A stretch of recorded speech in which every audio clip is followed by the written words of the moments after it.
조갑제 TV 시청자 여러분 안녕하십니까? 2024년 12월 7일 아침이 밝았습니다. 오늘 윤석열 대통령의 운명이 결정됩니다. 민주당이 발의한 윤석열 대통령 탄핵소추안 그리고 김건희 여사 특검 법안이 표결에 붙여집니다. 가령 국민의힘이 일치단결해가지고 탄핵소추안을 오늘 저지한다고 하더라도 민주당은 앞으로 계속 탄핵안을 내면서 고립무원 상태인 그리고 고립무원 상태에서 사실상 자포자기한 것 같은 윤석열 대통령을 몰아붙이게 될 것입니다. 그가 시도한 친위 쿠데타가 국회의 계엄령 해제 결의에 의해서 무산된 후부터는 혁명 전야의 분위기를 느끼게 합니다. 이번에는 국회가 주도하는 일종의 혁명이 지금 일어나고 있습니다. 예컨대 국방차관이 국회에 나와서 윤석열 대통령이 제2의 계엄령 선포를 명령하더라도 듣지 않겠다고 했습니다. 이건 국군 통수권자에 대한 정면 도전입니다. 그리고 핵심 부대의 사령관들이 야당 민주당입니다. 민주당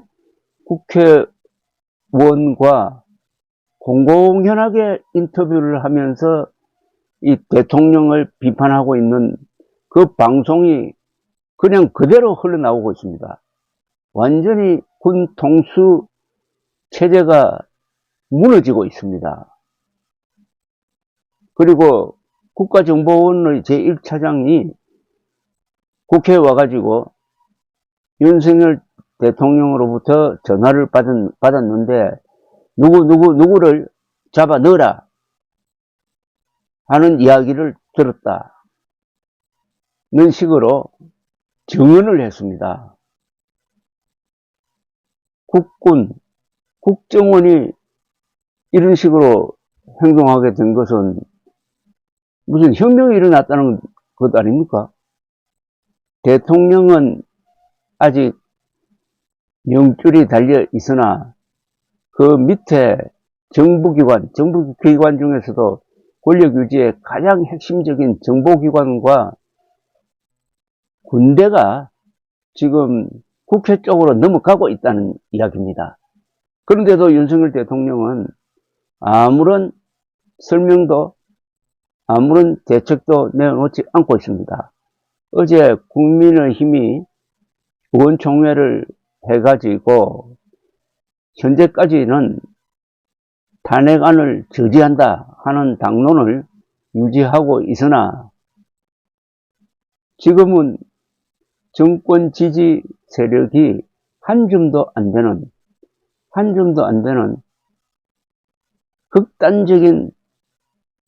극단적인 보수라고 이름 붙여주기도 힘든 극단적인 그 어떤 세력, 부정선거 음모론자들이 주축이 된 그 세력 정도만 남아 있습니다.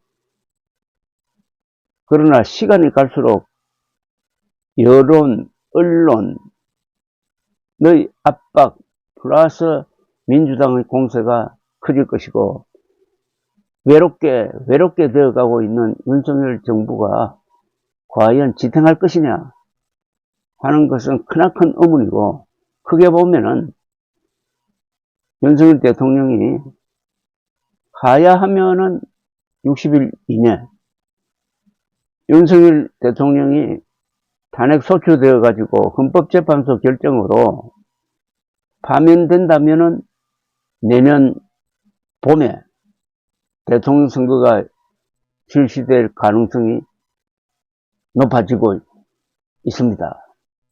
이런 가운데 윤석열 대통령은 도대체 뭘 하느냐? 보이질 않습니다.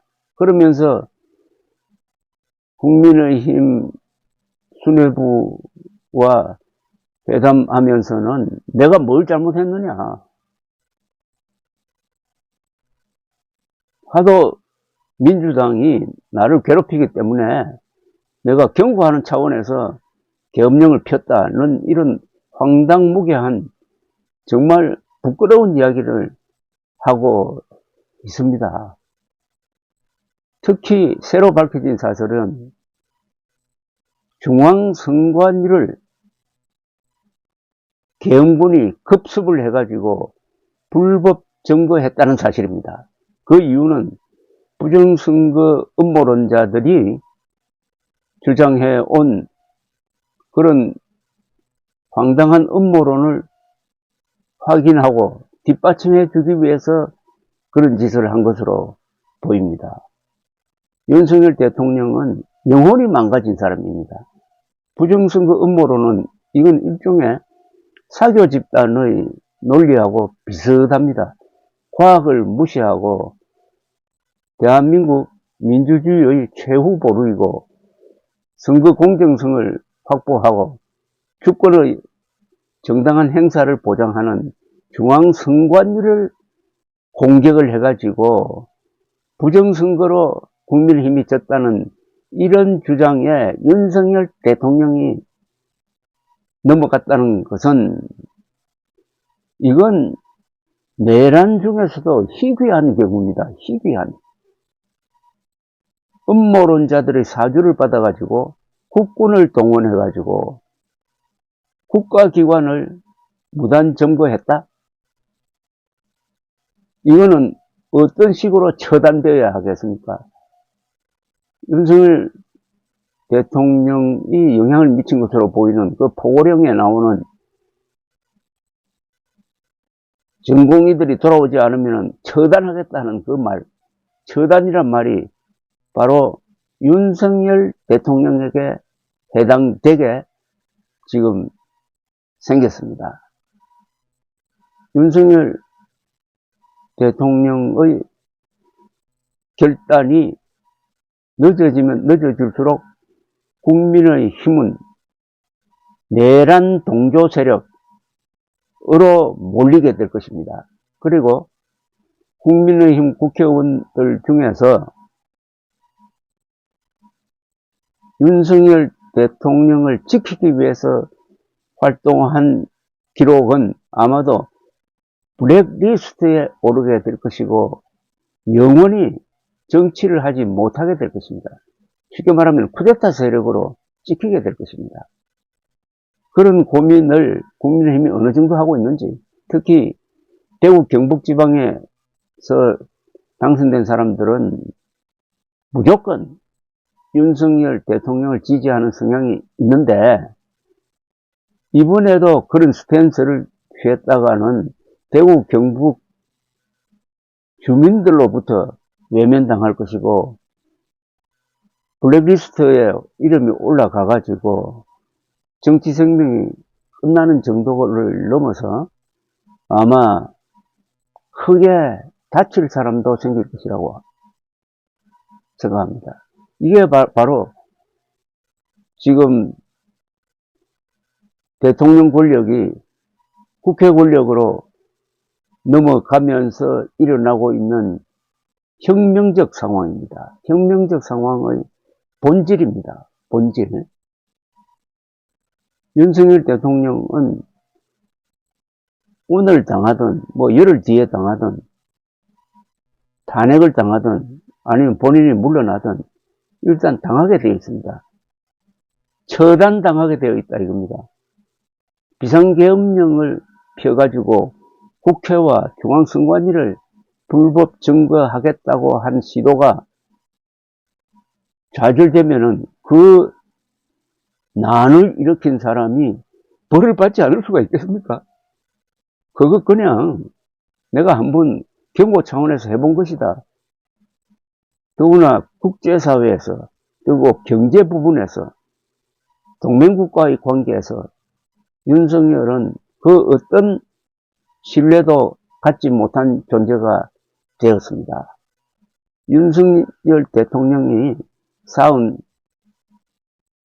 안보 외교 부문의 공적도 날아가 버렸습니다. 윤석열 대통령은 영혼이 망가진 사람입니다. 사람이 팔다리가 좀 고장이 나도 치료를 받을 수가 있습니다. 마음에, 정신에 좀 이상이 있어도 고칠 수가 있습니다. 그러나 영혼이 망가지면은 구제불능입니다. 영혼이 망가졌다는 가장 중요한 증거는 국군을 동원해가지고 음모론자들이 원하는 바를 해주기 위해서 일종의 봉사정신이죠. 음모론자들을 위한 봉사정신을 발휘해가지고 국군으로 하여금 헌법기관인 중앙선거위원회의 여러 기관을 불법 점거하도록 한 사건입니다. 이게 처단되지 않고 넘어간다면 대한민국은 민주공화국이 아닙니다. 감사합니다.